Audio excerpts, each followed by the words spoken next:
You're listening to Inflow and On Fire, your weekly podcast companion for finding your flow and stoking your inner fire. I'm your host, Quinn Curtis, artist, mother of 5, and aspiring children's book author illustrator. Every month, our soulful discussions spark from a relevant fairy tale or myth. These help us better understand how to navigate our inner worlds and everyday lives so that we can live more joyfully, bring those big and beautiful dreams to life, and make the world a better place. Want to get the most out of this episode? Well, be sure to snag the free gorgeous study guide in the show notes that includes a written copy of the fairy tale or myth, soulful journaling questions, and other additional juicy resources.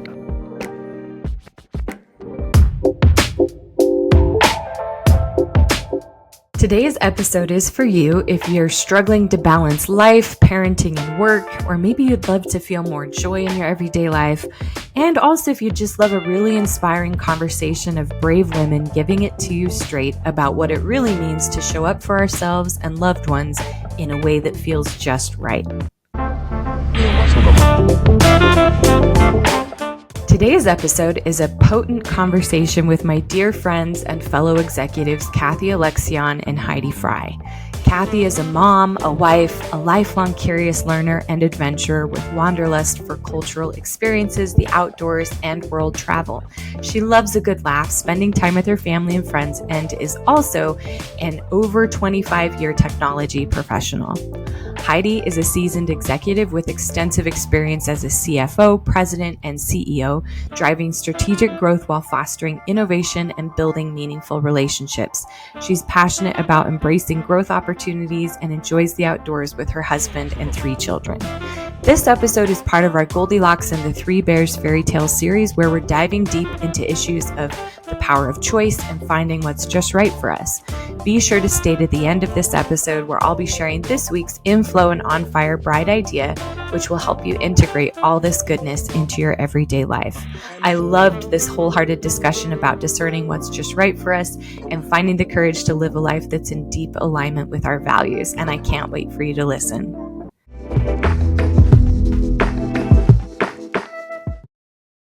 Kathy, Heidi, thank you so much for joining me today. I'm pumped to talk to you guys about Goldilocks and the 3 Bears today. Are you guys psyched? Oh, yeah. Yeah, this is going to be an interesting conversation. Well, it's such a crazy thing. We were just kind of talking briefly before we hit record about what a simple story it is on the looking at it from a glance, but then when you really dive into it, you look at all the facets, it's multi-complicated. Or not multi-complicated, but very complex, and there's a lot of facets to the story. So I'm pumped to dive in, but before we do that, I'd love to just have you guys riff with me for a minute. I'm curious, just what was your experience with the story? What did you think of the story? Maybe even growing up, or what you thought of it when you were younger. Yeah, growing up, I don't know that I ever paid a ton of attention to this story. I thought it was so basic, and I didn't really understand any of the underpinnings or themes or things that I could learn from it. I just kind of brushed it aside. There was nothing that really hit me, as I thought back to my childhood, that hit me about this story, which was interesting because now as an adult, and I don't think I've revisited this story or given it a second thought until this podcast. So it was so interesting to now look at it from the lens of all the life experience I have and just understanding what it means to find what's just right for us. And especially at this stage of my life, my career, it resonated with me so much because I feel like that's exactly the stage I'm in right now. And learning to be okay with finding what's just right for me, feeling worthy to be able to do that. And even just to set boundaries with people, to be okay saying what I want, to be okay saying no to things. I mean, there was so much that came up for me just as I started thinking through this story. So it's been an awesome opportunity to reflect with a whole new lens at this stage of life. I love it. Kathy, how about you? Yeah, I will just say same. I remember reading the story. We had the little golden books. Mm-hmm. Did you have those, with the little gold bind and, the Perfect for kids. And I remember reading this. I didn't think anything of it. I was just like, oh, a little girl wandering into a bear house, eating food, sleeping in beds. Like, that's something that, I mean, I didn't think anything of it. I really didn't. And I would consider myself maybe a little bit of a late bloomer because I just didn't think that could be what therapists use to help with black and white thinking, that the middle is the way kind of thing. Yes, looking back at it now and rereading it, it was very eye-opening. And I'm like, what a great lesson for children to really build self-esteem, self-worth, understand what it is they like. And yeah, I'll leave it at that because I know we're going to dive in, but it is actually deeper than I thought. Yes. Yeah, I'm just realizing that one of my fascinations in even asking this question is just also understanding like the implications this story may have had on us as we grew up and became adults. And I didn't think of it either. When I was younger, I was just like, that is the worst fairy tale. I hate that one. But then as I got older and over the past year plus especially, I've been in this Goldilocks phase of trying things and trying to find what's just right for myself. And this story came so alive in that of just recognizing, man, there's a lot of resistance and fear I have around experimentation, even trying stuff, fear of like hurting other people or getting in trouble, like Goldilocks, and like there was a lot of stuff. So I have been in a practice of trying to take on Goldilocks as a verb and as a healthy expression of, especially being a girl. That's definitely something that's really hit me with this story as well, is just the implication for little girls to hear this story of really how it's potentially not safe to try things, to find what's just right, and especially to go out of your comfort zone or into a space where, maybe it doesn't feel safe to try stuff. So I'd love to hear too, like as we just dive in, well, actually, does anything come up for you guys with that? No pressure to rush through. Yeah. Can I respond actually? Yeah. Because when you said Goldilocks as a verb, I love that because it is what a great way to think about this story and this premise of the Goldilocks zone, like what's right for me. And I think in the last episode, we talked about that healthy selfish.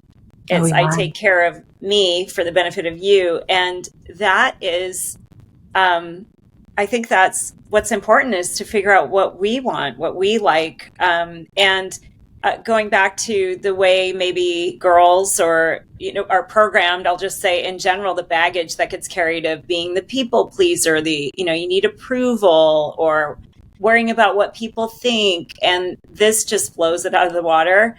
And this is just right. So what is just right? And being free and breaking from the, we have to be safe or don't, we have to be so careful and say, no, let's experiment and figure out what we like. So we get to know ourselves and our self, right? So I like what you said about the Goldilocks as a verb. It's an action. Like, let's try it out and let's see. Yeah, I love that as well. And I think what stood out to me so much in this story is that it took her getting a little bit messy and like trying the two extremes to understand what the right way is. And so, I think just my personality, I'm such a perfectionist. So much of my life I felt like needed to follow like this linear path, like that it's just this straight, great path that like leads to the perfect outcome and you're perfect all along the way. And understanding that that's not reality, that it's actually experimenting and understanding both ends of the spectrum to even understand what we do like. Like it takes us stepping outside of our comfort zone and experimenting the extremes to even be able to dial in and understand what we like. And I think that resonated so much with me because that is kind of where I'm at in my life right now, is like trying to be open to new things, trying to get rid of like my perfectionist tendencies and just accept life as kind of a fun, messy path and more of an adventure. And I think, Goldilocks, the story, it is kind of an adventure. She's exploring, she's going and finding things. And if we think of our life more as that adventure and that it's safe to try all the things, and in fact, it's necessary to do that in order to find what's just right for us. And I think that theme stood out like so powerfully for me as I read the story. Can I add to that, Heidi? Yeah. What you just said about the perfectionism, like it's linear, like at the end, there's going to be this amazing thing. And I'm going to say, I just came up with this now. I don't know if it's a thing, but it's like TM. We should call that the rainbow zone, because there is in the perfectionist, including me, I'm one as well, that the rainbow zone, meaning the rainbow's beautiful, has all the colors. And then at the end, there's a pot of gold, right? And everything's perfect. And that's not realistic. That's not life. It is about the adventure. It is about the messy. And so, yeah, anyway, I just want to add to that because I'm like, oh, it reminds me of a rainbow. You follow the rainbow, you get your pot of gold.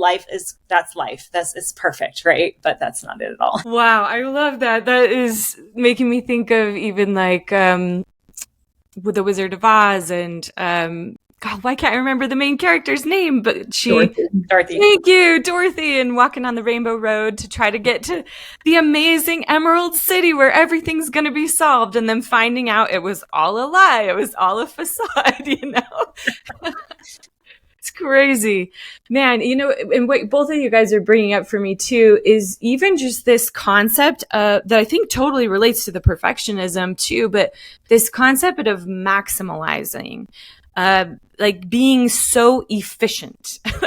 And we've touched on this a little bit in our past conversation, but this really hit me with this story as well, but on a deeper level, as far as like, I remember in running my own business, waking up one day and realizing I need to be comfortable with some amount of waste, quote unquote, happening in the business. Like it was like I had been so efficiency minded that I had been kind of treating my employees like robots and like trying to milk every last efficient minute out of them and not wanting them to waste a second, nor wanting me to waste a second.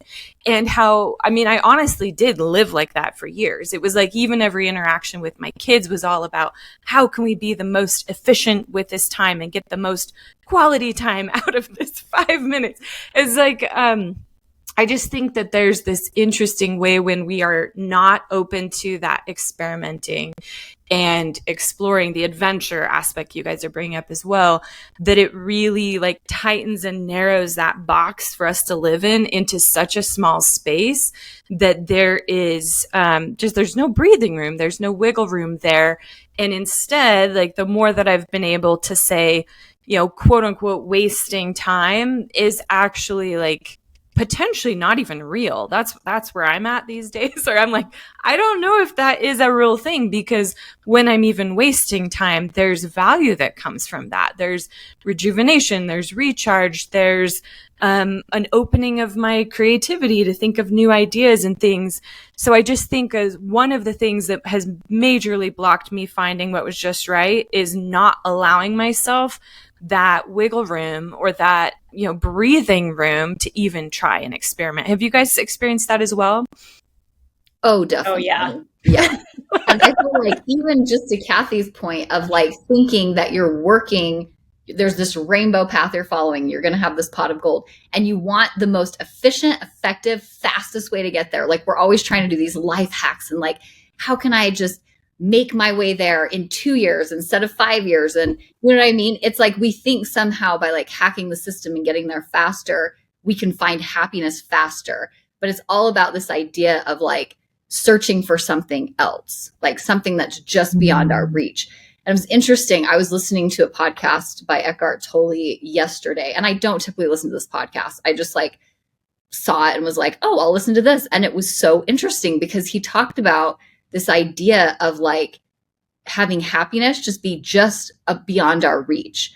And he said the people that he's met in his life that are the most unhappy are the people that have been the most successful. The people who have checked all the boxes and like fulfilled their quote unquote like ideal dream, because then the illusion is shattered for them because they get there and they're not happy. They're not happy, and they don't have the illusion anymore that when I get there, I'll be happy, or we're all still operating under that illusion. And so he talked about just letting that go and just looking at life. Life is the journey. It's not the destination. And if we keep waiting for the destination, keep waiting for our happiness, keep waiting that we're going to find, that perfect moment, it's not going to happen. It's all about the adventure. And so to your point, Quinn, like, how can we fully embrace and enjoy the adventure if we're trying to control it so much and do it the most efficient way? It no longer becomes an adventure, because by definition, adventure is heart pounding, racing, like, fear, excitement, like all these different things. And so if we want life to be an adventure, we have to be willing to experience all the feelings and all the emotions and that full spectrum. And my son has been doing this therapy group, and parents will meet with our children and the therapist to kind of talk through what they've learned. And it was so interesting because this therapist, she was talking about opposites, and she's like, what's the opposite of happiness? And I think in me, I was like, sadness. But she said apathy. She said happiness is not a feeling. It's being able to experience the full spectrum of emotions. And apathy is the opposite of happiness, when we try and control our emotions, when we don't allow ourselves to experience everything. And I was like, oh, like, whoa, that was like such like a huge eye-opening thought for me to understand. Like, happiness doesn't mean perfect. It actually means like being able to experience life and all of its imperfections and being okay with it. Yeah, I agree. Especially on the efficiency. I think the perfectionist in all of us is like efficient, optimized. I mean, I remember people would, have a leisurely lunch. I'm like, what? Who has time for lunch? Wow, what a luxury. But then that's where the magic is, right? That's the slowing down. And so even for me, especially in my 20s, like, and even just in my life, go, go, go, the human doing versus the human being. It's like, when you slow down, it's the downtime where the creativity comes. It's where that self-reflection comes in. It's where the magic is. And, I remember, when, I had my team at one point, hated when I'd go travel because I'd come back with all these ideas. I do my best work on an airplane for some reason, because it's like, you can connect now, but what can you really do except text and a couple of other things. But on the airplane, I'm like, yes, no one can get me. I can't talk on the phone. I can't, I try not to text. Yes, I'll watch a movie, but it just was this quiet time that all of these ideas would flow in. And I think the madness is the being efficient and, getting us. I mean, there is that. I think we're all goal and task oriented, and a lot of not self-worth, but we get a lot of, the adrenaline of the performance, right? And so it's a delicate balance, because if you're driven, that's important, and, to perform. And you still have to know, you have to have a regulator or governor to slow yourself down, to know when too much is enough, or too much is too much and enough is enough. It definitely is a balance. If anyone figures that out, let me know. I love it. Well, I'm realizing what we're describing is a big piece of what I mean by the title of this show, even, of living in flow and on fire. And I've found that the more, it seems like the hack, it feels like naughty to use that word even when we're talking about really meaningful things, but it is a hack in a way. But the hack is really like how to stay connected to your sense of just right? Like your own alignment, because sometimes being in flow is the lazy river, but sometimes being in flow is the raging waterfall rapids, and that they're both okay. But I find when I'm in a space of really staying connected to what is just right for me, really staying in that aligned space, I can navigate both of those tempos of flow and do it in a way where I feel connected, aligned, even at peace, even in crazy times, and I'm not like getting drained. Whereas when I used to do it, I would hit those raging river times and I would burn myself completely out and just die. I mean, I created massive adrenal fatigue in my body after 6 years of working 90 hours a week plus and just running like a crazy person. And I've since found, there are seasons where we need to amp up and hit the gas pedal a little bit more. But if I'm doing it from an aligned, connected, this is what's just right for me place, it can be fun. It does feel more like an adventure, Yeah, the word congruence comes up for me, when everything's in alignment and when you're off, that's, when it's like, oh, I'm not feeling right, or we're burned out, or we're not in that alignment. So I think, that resonates what you're saying. Yeah. And I think for so many years, I was looking for the just right that like looked a certain way, that I felt a certain way all the time. And so I love what you're saying, Quinn. There's no like specific look. Like just right doesn't mean you're just easy flowing down the river, or just right doesn't mean you're like pushing for a deadline. Like it can all be just right. It's all the experience, all the things. But as long as you stay aligned and understanding what you need and being able to take care of yourself through all the twists and turns, through all the adventures, through the slow time, through the fast time, like that's more of what we can focus on, is like being able to stand up and understand when it is too much, like when I do need to take a rest day, when I do need, but it doesn't mean that my life has to look a certain way. We can be in that inflow state in all the messy pieces and all the extremes. And I think that's something that also resonated with me a lot, is that I don't think that it's all about just finding like perfection. It's all about embracing the messiness, or even like seeking for quote unquote what's just right, but just embracing that what's right for me right now, may look different than what was right for me 5 years ago, 10 years ago, in the future, and being open that what's right for me might look different than I even imagine, but being open to welcoming like what life has to offer, and that maybe it's introducing something that's like outside of your plan or you're just right, but knowing that if you can follow those cues and be open, that ultimately you'll have the greatest adventure. Yeah, I think you just hit on it. That was really well said, Heidi. The just right for me right now. And then bringing everything back to that, which is the flow. And it's not the flow of perfect and, everything's good. It's whatever that flow is right now. Right. And it's, I think you said it really well.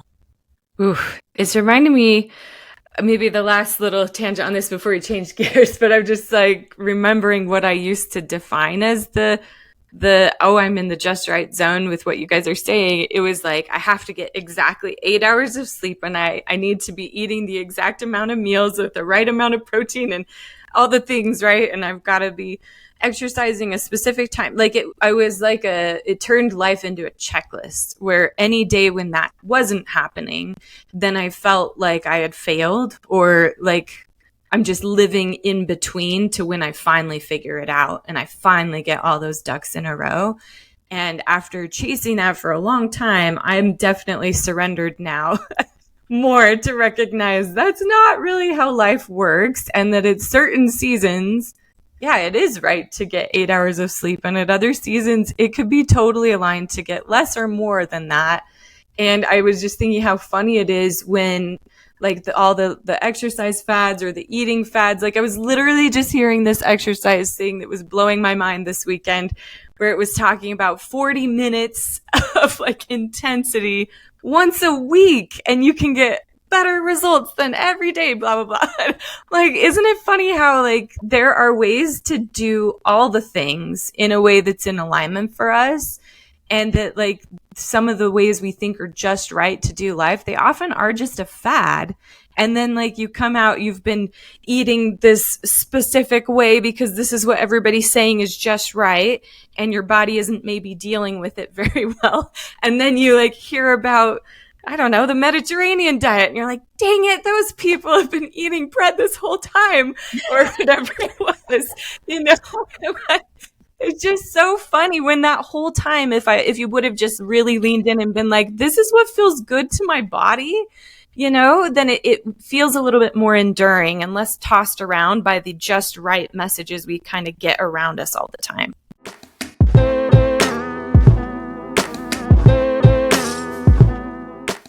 You just created another zone. You said the just right zone. So I love it. Right zone, rainbow zone, Goldilocks zone. I think they're all, hey, they all make sense. They're so good. I'm actually feeling too, Kathy, we, in the three of us, we were talking about this really cool therapist who had figured out how to integrate Goldilocks. And you mentioned a little bit of that earlier. Would you by chance be up for giving a little overview of this concept? Because it's a really cool way to think about it. And I think that our conversation so far, we're kind of dabbling in that anyways. So it'd be cool. Yes. So, sure, I'd be happy to. And I don't know if I'm going to do it justice, but one of the, what would the word be? Is it the study guide? Sorry, the study guide has this amazing link in it that talks about that as a therapist, the Goldilocks zone is something that therapists try and find with patients. And it's the antidote to black and white thinking. And so they look at, therapists use this for a way for clients to think differently. And so they look at, they go like this article says that, back in the day in ancient Greece, Aristotle coined the term the golden mean to summarize this idea of finding the middle way. In India, Buddha used the term the middle way. And then China, Confucius said the doctrine of the mean, which is the middle. And so there are different ways. And then the Goldilocks principle comes in, and it, obviously got its name from the children's story we're talking about. And it's basically how Goldilocks noticed the qualities lying between the midway and the two opposite extremes. And Heidi, you talked about the extremes, the hot, the cold, the hard, the soft, and what's just right. And so the idea is to replace the binaries with spectrums of opposite extremes and then moderate middles to help patients understand where they are and to describe their feelings, emotions, thoughts, behaviors. And the Goldilocks zone is in the middle, that life happens in the gray. And it's just such a fascinating article that, that everyone should read, or even, children should be exposed to, because it's pretty binary when you're a child, right? Like you're in trouble or you're not, or I can't have that candy or I can't, but being in the middle is tough, I think, for everybody, right? We're all going through our lives trying to be that way, or at least move into the middle zone and understand that life's not black and white. But yeah, that is a cool article. So I don't know if I did any justice, but that's well said. Well said. I'd love to hear let's just riff a bit on that, like how those spectrums can be so powerful. Because I think even just maybe to reflect back on some of the ones that we gave, and thank you, Kathy, for that awesome synopsis. But just like the extreme of overworking versus underworking, and that the balance point is probably the just right zone is probably somewhere in the middle. So in some ways, like this whole conversation where we're like, well, you just got to feel your way into what's just right is super valuable, but then also honoring what this article really highlighted, that most of the time what's just right is the middle way. It's not being in the extremes, which I think is a really cool concept. Yeah, I think I really resonated with you, Quinn, when you brought up, society and all the fads, especially around bodies and diets and exercise. I definitely got caught up in the extreme for a huge portion of my life, where I felt like I had to eat perfectly, I had to exercise perfectly, I had to have the perfect body, like whatever that meant. And it brought a lot of unhappiness in my life, like that black and white thinking of good or bad, like looking at food as good or bad, looking at exercise as good or bad, was really detrimental to me in honing in and finding out what I like, what my body likes, what feels good in my body, what movement feels good on my body. Like maybe it's not like the fad, like high intensity workout, but what actually feels good for me, and giving myself permission to intuitively trust my body that it will lead me in the right path, which is in the middle. It's not the extremes. Swinging from those extremes is really, really difficult. And I found that like, even for me saying like sugar for a long time, I was like, sugar is bad. I can't eat sugar. And ultimately I'm like, no, like sugar is fun. It's playful. I love sugar. If I eat too much of it, it doesn't feel good in my body. So I don't want to do that. But if I don't eat any of it, I miss out on like a lot of play that I really enjoy, like making cookies with my kids and, celebrating a birthday and things like that. And I just get a lot of joy and pleasure out of food. And so being able to hone in and find that middle path and find what feels good for me has been life-changing for me and has like released a lot of limitations and restrictions. And I feel like that's bled over into other parts of my life because I've seen it work so well with food in my body that I'm like, oh, like this can work in other areas of my life when I just let go of the extremes and really try and settle in the middle and pay attention to what feels good for me, regardless of what anyone else is saying. Because ultimately, we get to choose what feels good for us. We get to choose our journey, just like Goldilocks did. We don't have to listen. I mean, we can take data points and information from influencers and people putting it out there, but we are not them. And, things are never going to affect our bodies the same way as other people. So understanding that you have the freedom to have the body type you want, to embrace your body, to embrace what you like eating, to embrace the movement that you like, has been very transformative for me. Yes, queen. Yeah, for real. Yes, I love it. It was so good. The perfectionism and the black and white thinking is too rigid. And I've learned the same, Heidi, over exercising, over whatever. And it also, I'll continue on to what you said, it spills over into relationships and expectations, right? And to the point of maybe righteousness and inflexibility. Guilty. Oh, I hate that one. Oh my gosh. There's no perfectionism. We just got to remove that. We're not perfect here.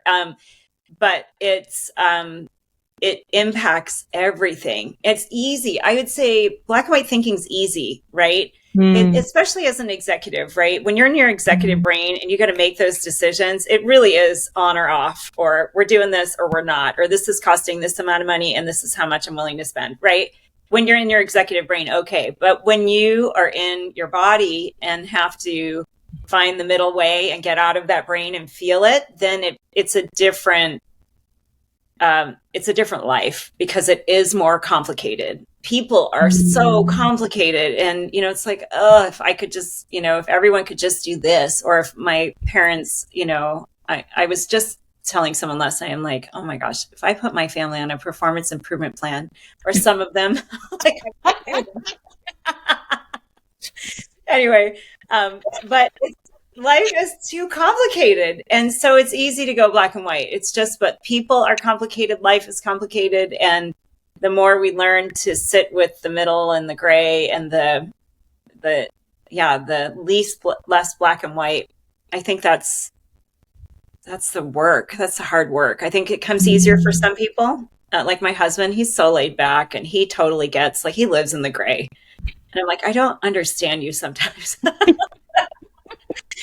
But, Heidi, to your point, it's like, I think it's happier there. It's less rigid. It's more fluid. It's, it's a better place to be. Yeah, I think what you're speaking to so beautifully is that this space of black and white thinking actually is a more juvenile way of relating to the world and thinking about the world, that we actually develop more and more capacity. If we're having healthy development into our adulthood, we develop the capacity to handle complexity.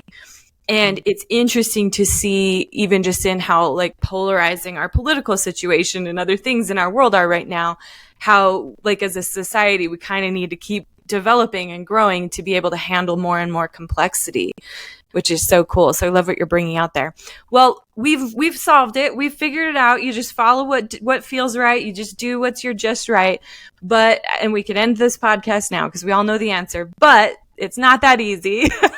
So I'd love to hear what gets in the way for you guys of finding and choosing your own just right, even feeling it. I'll go, Heidi. I'd say continuing to trust myself. we talked about outsourcing in the last episode, and, it's easy to call a friend and say, tell me what to do, or, whatever, but really trusting yourself and listening to your intuition, and not dismissing it, because the more you listen, the more you get the answer, and the more you build that trust. And so, yeah, that is, I'd say it's huge. Life's work. So huge. Thank you, Kathy. Yeah, I would say similar to Kathy, it's almost like that I deserve it. Like being willing to like feel deserving of the just right. Because we talked about this in the last episode that like, society, I think, leads us to believe that we have to hustle for our worthiness, that we have to work so hard that it has to be like grueling and white knuckling things. And to realize for me that does not have to be the case, that I can find my just right, and I can actually be more successful and add more value in my life with my family and to the company that I work for by not hustling for my worthiness, by just allowing things to happen, by allowing myself to find the just right. And I think sometimes, honestly, like especially this last year of my life, I've thought, I thought my job needs to be hard. Like I have to be pushing myself at all times, or it's not good enough, or I'm not like reaching the point of success. I'm like leaving something on the table, But I think, as we've talked about, it is that middle zone. And sometimes it's going to be hard, but sometimes it's going to feel like you're in a groove, and that's okay. And so for me, when I thought about that question, it's being like feeling like I'm worthy to find the just right, and being okay with what that looks like. It doesn't have to look like maybe what I thought it did, which was like killing myself at work or at home. God, both of those are so good, and it's so close to home. I've got this little mantra practice right now that I've been doing, because I think what you guys are both bringing up, another element of this for me has been like the ability to take up space. Like it was actually brought up in one of the other episodes that one of the interesting aspects of the Goldilocks story is like she's coming into this house where nothing belongs to her. She doesn't like have the right, quote unquote, to be there. But how that actually mirrors in a way this kind of situation we all find ourselves in of being in the world and needing to kind of carve out space or take up space. And so I think there's this element for me that I've been really working lately of it being safe and okay for me to take up space as I am. Because I used to think it was okay to take up space as long as I was perfect, or I was like doing my quote unquote best all the time, then I could take up space. But it's been a really interesting mantra I've been playing with lately, that I'll just, when I'm driving or when I'm at the grocery store, that I try to, every single person that I see in my mind, I say, there's room for you. There's room for you. There's room for you. Like, it's like I'm almost able to take stock, and it validates my own space that I need to see, like, no matter what their situation or what they look like or how different we might be, there's room for them here too. And I want them here, right? I want that flavor. It's been a huge shift for me. I love that, Quinn. Can I add to that? I feel the same about like love, being deserving of love and being accepting, just accepted for who you are. And I have been going around, this is so funny, but I had to run to the hospital for an appointment. And I was walking around just like this. I'm like, you get a heart, boom, boom, boom. And everyone I saw, I was just giving them love, virtual, like a heart. I'm like, you get one, you get one. Oh, you need two. You get one. Like, and so to your point of like, everyone gets to be here. And the more, we do that collectively, the more it feels, solid here. So I love what you just said.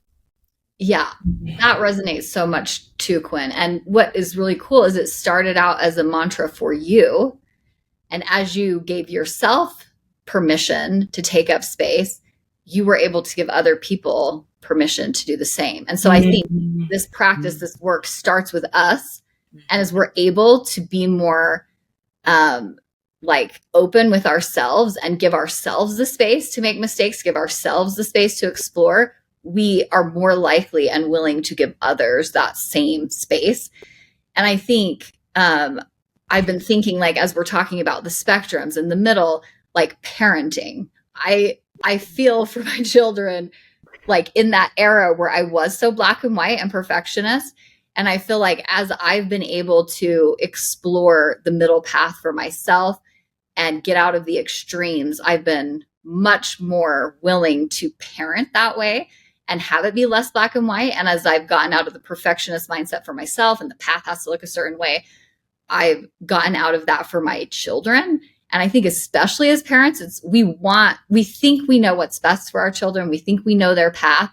And sometimes it's difficult for us to just allow them to find their own path. And especially as my kids are getting older, I'm realizing, man, like my role as a parent is to speak less, listen more, and understand what they see for themselves, what decisions they feel like are right, what path they would take. And it's been so interesting that, like, as I've applied this practice to myself, I'm showing up so differently as a parent. And some of my kids have made choices that I'm like, whoa, like, I don't know that I would have ever thought that or thought that that was the right thing. But being able to accept that that's part of their journey. They get to choose that. They get to decide to make those choices. And I get to listen and understand and support them along that journey. But I think, yeah, that's what was standing out to me so much, that like we're able to give this gift, especially to our children, as we can give it to ourselves. Yes. Woo. That's Yeah. it. There. Yeah. That is really That's a wrap. wow. Oh, it's so exciting what's possible the more we can get out of. I think it really is a dichotomy of right or wrong, right? And getting in a little bit more wiggle room of like right for you, right, is the nuance. And it's a touchy one. Like even saying it, it's like, whoa, but there probably are really right or really wrong things and blah, blah, blah. But I love the breathing room that this can give us in ourselves and in our relationships.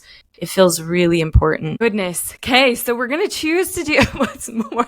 No, I'm just kidding. One of the other things that I was thinking as far as what gets in the way that I've noticed that maybe has been a little bit in what we've been saying as well is just time.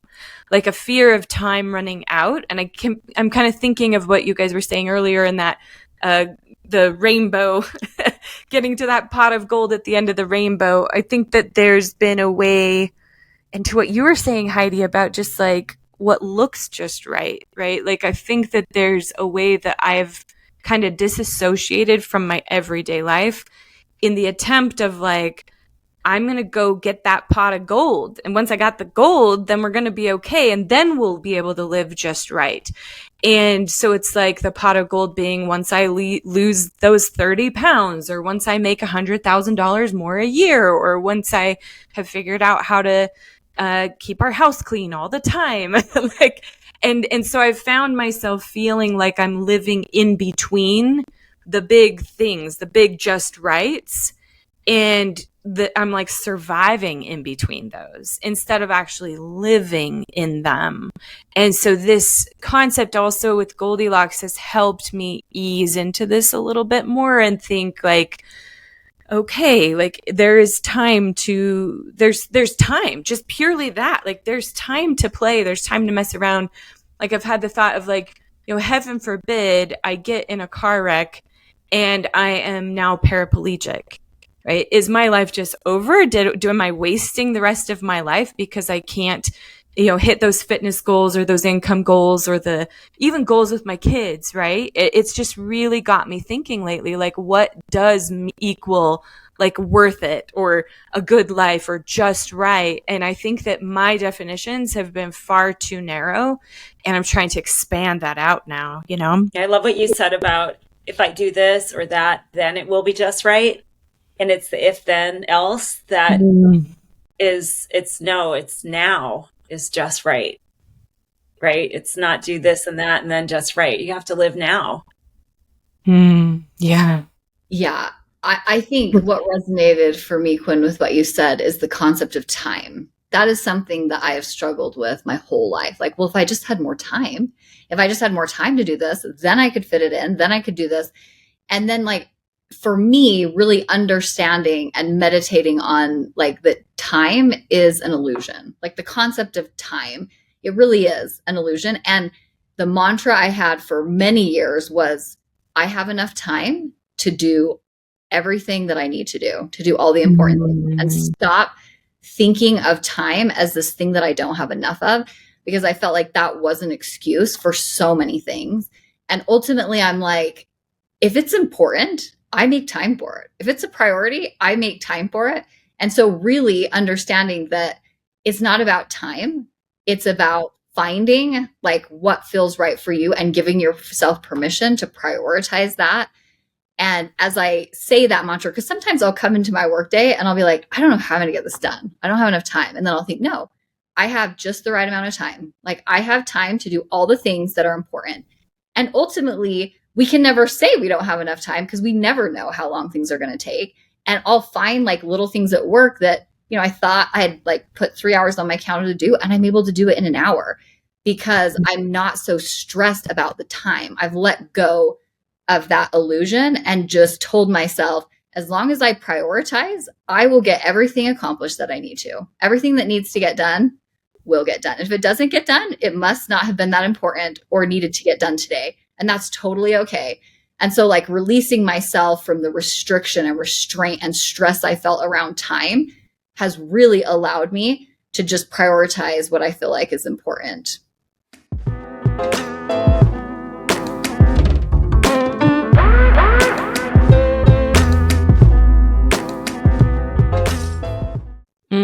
Golf. These are good points, guys. It makes me think too of just how our values really do affect us being able to make these decisions.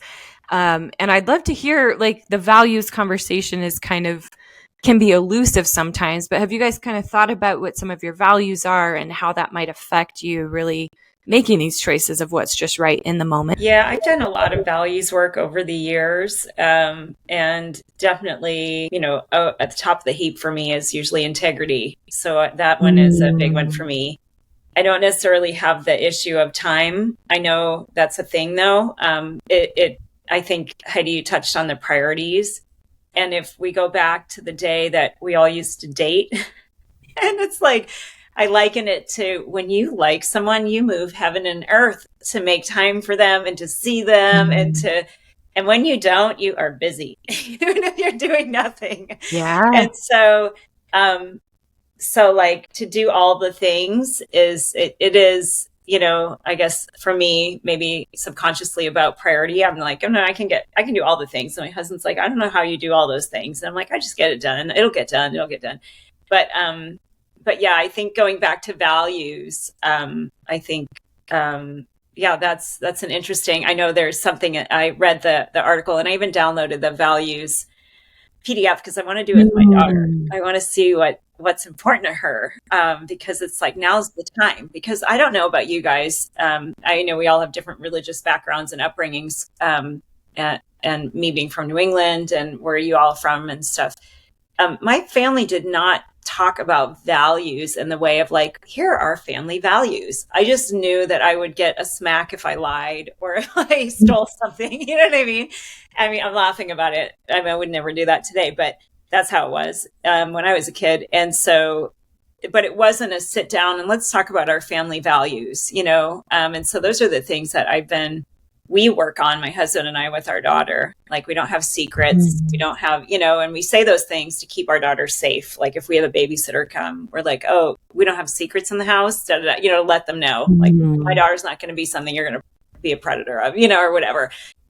But it's not things we talked about as a kid growing up. So we had to figure it out. Like, what are our values, or what were the values that were unsaid? I don't know. What about for you all? Yeah, I think being able to prioritize what's most important, I think it's hard to do without defining your values and understanding what those are. I've gone through many exercises to define my values, and it's been so helpful because then if push comes to shove, you know what to prioritize. And like connection, purpose, service, growth, like those are a few of the ones that always come up for me when I go through the value exercise. But I've also just really learned to redefine success in my life that true success is living by my values. And we can always set goals. But if we define success, whether we achieve our goals, that's a really like shaky foundation to live on. And if you achieve your goal, but you're not living by your values along the way, it's going to feel very empty, like that pot of gold that we get to, and we're not happy. And so for me, I'm like, if I can live by my values every step of the way, I can find success now. I can feel what I want to feel right now. I don't have to wait till I accomplish some goal. Not to say not to set goals, but don't define your worthiness based on, or your success based on achievement of those goals. And I was reading a book by Russ Harris. It's called The Confidence Gap. And he does this tale of two mountain climbers. And he talks about these two men that have the same goal of getting to the top of the mountain, but one is values driven and one is goals driven. And the guy who is goals driven, he hurries as fast as he can. He wants to make his time to get to the top of the mountain. And as soon as he gets there, he's immediately like, okay, I got to get back down with record time. But you look at the person whose success is defined by their values, and they're enjoying the journey. They're enjoying it along the way. They're understanding, they're seeing the beauty, the nature. They're both working towards the same goal, but one just is able to enjoy the journey. And then he talks about what happens if there's like a thunderstorm. The goals-driven person who doesn't make it to the top is going to be like, man, that was such a waste of time. I didn't even get to go to the top. Whereas the values-driven person is going to say, man, look at the journey I've been able to take, and it doesn't matter so much that they didn't make it to the top because they were able to enjoy it along the way. And so I just think about that example. And for some reason, I love hiking. So that was a very powerful example to me, because I'm like, I don't hike just to get to the top. I hike for the journey, for the joy that I feel in nature and my surroundings and the peace that I get along the way. And if I can apply that to my life with, values driven, like success being defined by living by my values, it helps so much to like put it in perspective. Can I just say, is it a bad person because I hike for both? I hike for my values. No. Sounds like the middle way height or there, Kathy. I'm like, I need to get to the top, and wow, look at these wildflowers, snapping photos. No, totally. And that's the thing, is you don't have to give up your goals, but you're also focused on your values along the way, so you're able to enjoy the journey. Yeah, I think that's where like the value or the goals, could give us some direction. But then the values is what makes the journey joyful and worth it, meaningful. Such an interesting thought. I'm going to be thinking about this particular aspect for a while now after this conversation. This has been so cool. I was thinking just recently, I took my kids through the values exercise that I linked in the study guide, the free study guide. And it was so eye-opening. I only took my 3 teenagers through it because it felt like that was the right moment for them. But like my son, he's heading into college and is like going into this kind of intense curriculum for what he's studying. And I felt like, man, if he knows his values, maybe that will help him not get distracted by the values that might be being handed out. Because one of the interesting things about the values conversation to me is that without getting clarity on your own values, it's easy to assume we all just value the same things. So even like my teenage daughter with her boyfriend, she was just so convinced, like, he is in the wrong. He is doing the wrong. This is what's right. This is what's wrong.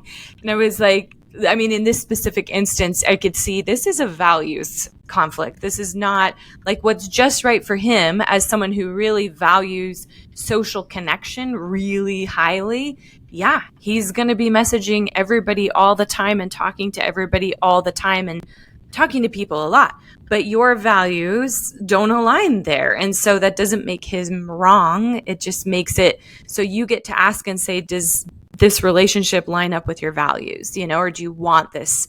Does it enhance what you're doing? Not to say he has to be just like you, but can you respect that value even?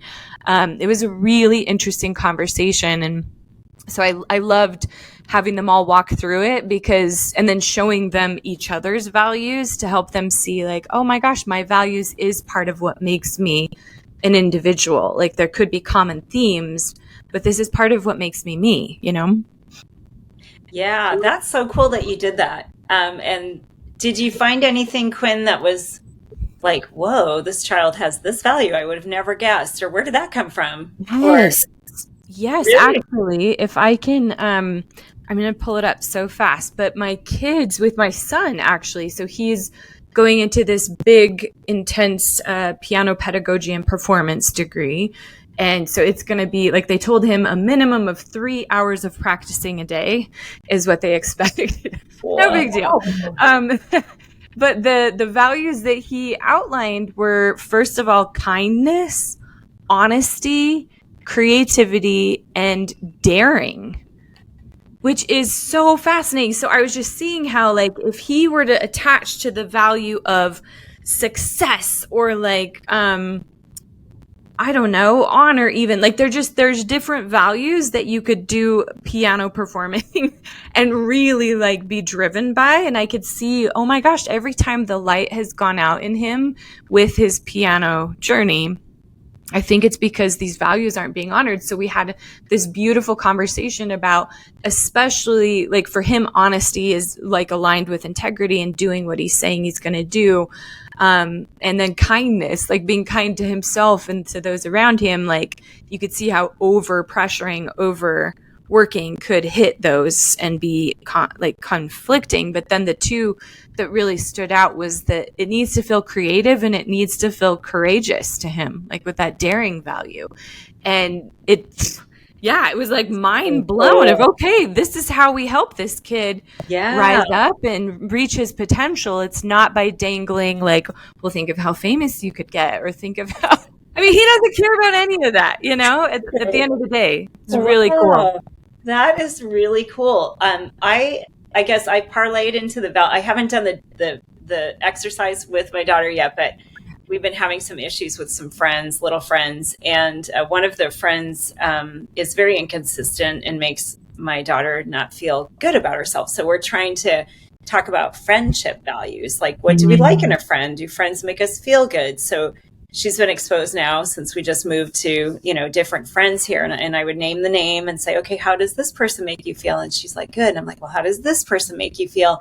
She's like, pretty good. And I'm like, well, how does this person, the one that was inconsistent, make you feel? And she's like, not so good. And I'm like, okay, so like friends should make us feel good, right? Should feel like love. And, the inconsistency is hard because you never know if they're going to change their mind or their mood's up and down. And I said, yes. And we want to show people grace, but it was a situation where there was some bullying going on too. So there was it was just really complicated for this, child's brain. And I get it. It is complicated. And so I was trying to come at it from a value standpoint of what makes you feel good when you're with your friends. What's important to you, that they're kind, that they listen, that they're excited for you. Cause she has this one friend who's never excited for her. And she's like, yeah, I'm always excited for her. But when I tell her something, she's like on her iPad and is like, that's good. And then goes back to her iPad. And I'm like, okay. But I love the values. That's so cool that you did that with your kids. And yeah, I can't wait to do that, to see what pops up and to see like these little minds have really a mind of their own. Some things I've never even thought of pop out of her mouth. And I'm like, oh my gosh, I never even saw it that way, So yeah, which is the beauty. Yeah. Oh, sorry, Heidi, go ahead. Oh, I was just going to say what awesome conversations to connect with our children and help them feel like their values are valid, validating how they feel and how they want to feel. And I'm like, what a better conversation to have than encouraging our children to really understand themselves, listen to themselves, trust themselves, as we're kind of helping them along their path. Because a lot of times children will lean on their parents' values for a long time until they figure out what their own are. And so I think, what beautiful conversations to start having to really help our kids feel like they are an individual and they're worthy and can choose their path. And it doesn't even have to be the same as ours. So yes, I love this conversation. I'm so inspired by that too. And it's making me think too, is, maybe a last little pointer in this big overarching conversation of just, the power of asking, well, what do you want and what matters to you is massive. And I don't know that I appreciated that as much as I do now after watching my kids kind of lose the light in themselves when they stop thinking about that. It's really interesting, even the resistance that they start to get as they grow up of like, well, I don't know what I want, well, no, let's pause. Like, what do you want? That matters. What matters to you matters, is such an interesting thing that I would never have predicted, because I think we've been maybe, back to that spectrum, worried about being too selfish or too like greedy, whatever it might be on those spectrums, right? And instead recognizing that continuing to listen to and honor our desire and like what our heart is calling for, like, is healthy, is a way that we are alive, actually. Yes. Yes. Man, well, so many good points have come up. I'd love, just in closing, if there is, I'd love to hear just anything that you wish we would have talked about, and or like what you're hoping people walk away from this conversation with. If you're up for sharing. Gosh. Go ahead, Heidi. I think one question, Quinn, you had posed in the study guide that I was contemplating is, there were kind of two sides to this question. Is there anything that you look back on your life and say, oh, that actually was just right for me, and at the time I did not recognize it? Or the opposite, something where you're like, wow, that wasn't just right for me. And the more that I was thinking about it, it started just helping me feel like there's no right or wrong, right? Because there's plenty of things where we could be like, oh, that was so wrong for me, I totally regret that.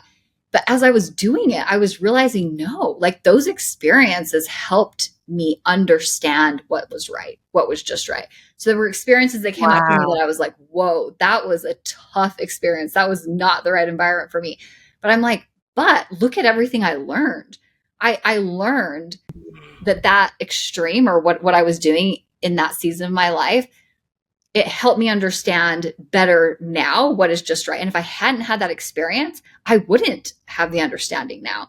And on the opposite end of the spectrum too. And so it kind of just gave me this like feeling, like this humility for my life journey, and understanding that all the things are necessary, like we don't have to have regrets, because everything is just helping us figure things out and learning and growing.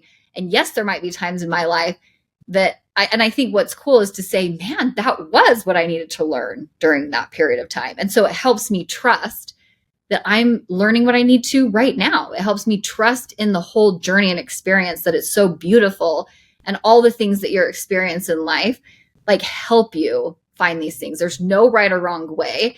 And we don't have to look back, even if there were things that caused us pain and regret, because it helped us be the person we are today, understand what we know today. And anyway, just that whole reflection just was very humbling for me, in just understanding that life is so beautiful, and in being able to accept even what I'm going through now in my life, that yes, this is what I need right now. Wow. As part of my whole journey. So.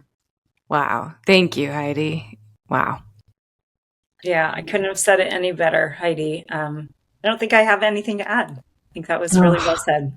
So good. Well, maybe just closing thoughts, what you're hoping people walk away with. I know for me, I'm hoping that you're feeling inspired to play with and feel into, experiment with what's just right for you right now, and how to embrace more of the just right that's happening right now, especially in light of what you just shared, Heidi. I know I'm going to be walking away thinking about that a lot more too, of just, what if 5-10 years ahead from now will give me the perspective that this was exactly what I needed right now, instead of standing in resistance and trying to find that just right because I'm just not loving this moment or something, those tendencies that come up. So I hope that that part has really sunk in for everybody listening. How about you guys, though? I would say to stay and experiment, and like the experimental mindset and curiosity, because that is the just right. And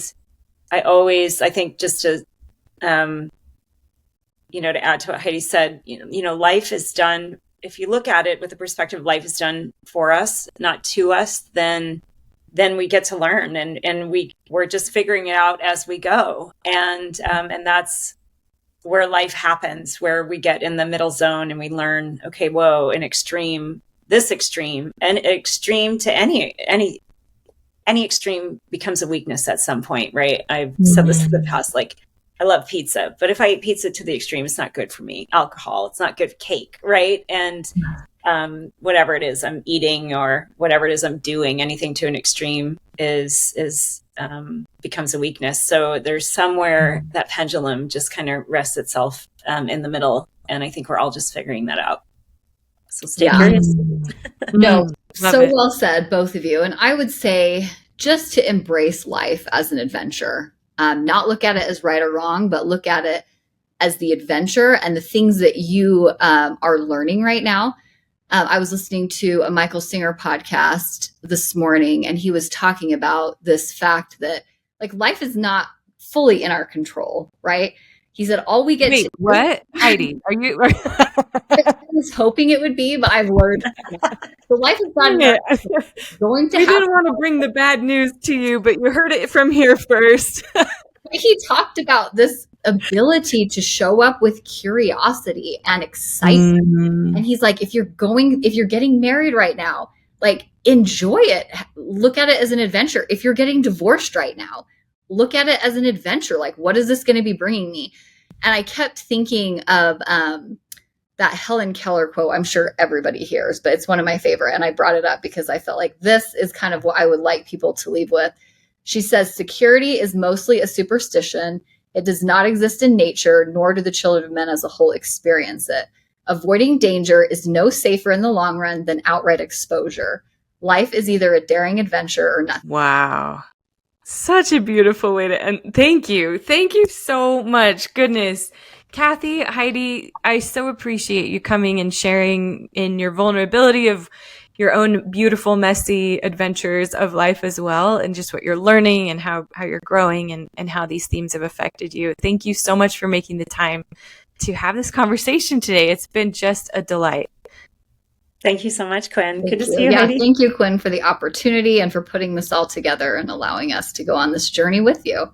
Oh, my pleasure. Thank you so much. And to everybody listening, thank you to you listening. I hope that this has inspired and reminded you of your own values, what's important to you, and to help you keep going on that journey of finding your flow and your fire and choosing what's just right for you.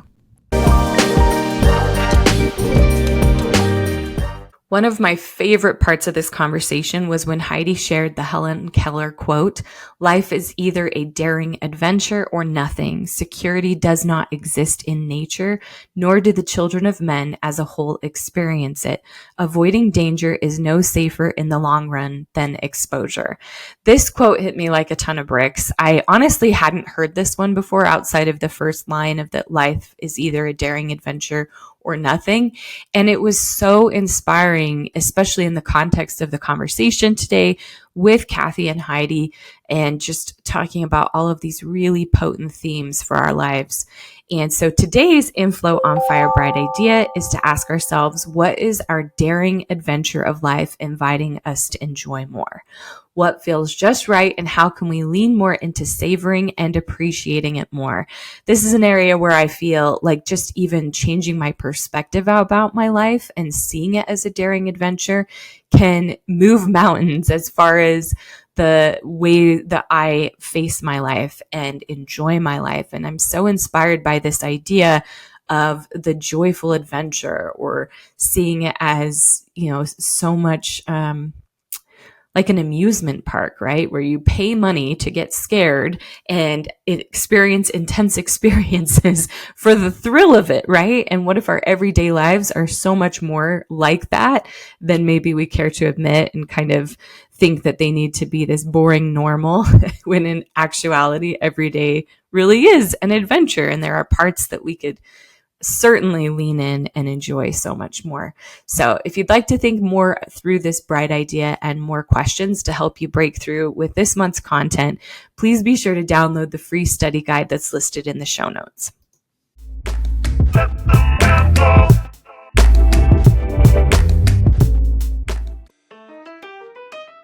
In Flow and On Fire is a weekly podcast to help you find your flow and stoke your inner fire so that you can live more joyfully, create those big and beautiful dreams, and make the world a better place. Living in Flow on Fire isn't a destination, it's a daily practice. We make this show every week to help support you in that practice with deep inspirational insights and real-world examples of other soulful people who are leaning into this journey also. To better support your In-Flow On Fire practice, we send you each week's episode via email direct to your inbox so you never miss a beat. Go to quincurtis.com/email to sign up and stay inspired. Also, when you sign up, you'll get access to my free Living in Flow and On Fire guide. A step-by-step path to find your flow and stoke your fire today. Sign up at quincurtis.com/email to amp up your in-flow and on-fire lifestyle with me now. This has been another episode of In Flow and On Fire, a weekly podcast cheering you on to follow your heart and come more alive. It can be tough to stay in flow and keep your creative fires burning bright, so please take this podcast with you on your journey. Subscribe so we can keep fanning your flames and cheering you on each week. If you got something out of this episode and haven't already left us a review, please do. Positive reviews really help other people who need this to find it also. I'm your host, Quinn Curtis, artist, mother of 5, and aspiring children's book author illustrator. I'm here creating this show because I know just how hard it can be to even just stay excited and engaged in our everyday lives. With so many demands for our time and attention, it can be especially tricky to prioritize those nudges from our heart and soul. However, the costs like depression, disconnection, anxiety, overwhelm, loneliness, lack of fulfillment, and so much more are really high when we don't. So every week I gather soulful stories, inspiring ideas, and incredible people to help us stay connected to our inner compass and remember what's most important. Ultimately, I created this show because I need those regular reminders too, but my hope is it can also inspire and help you to keep going and bring more of your magic that's inside of you out into the world. We need it.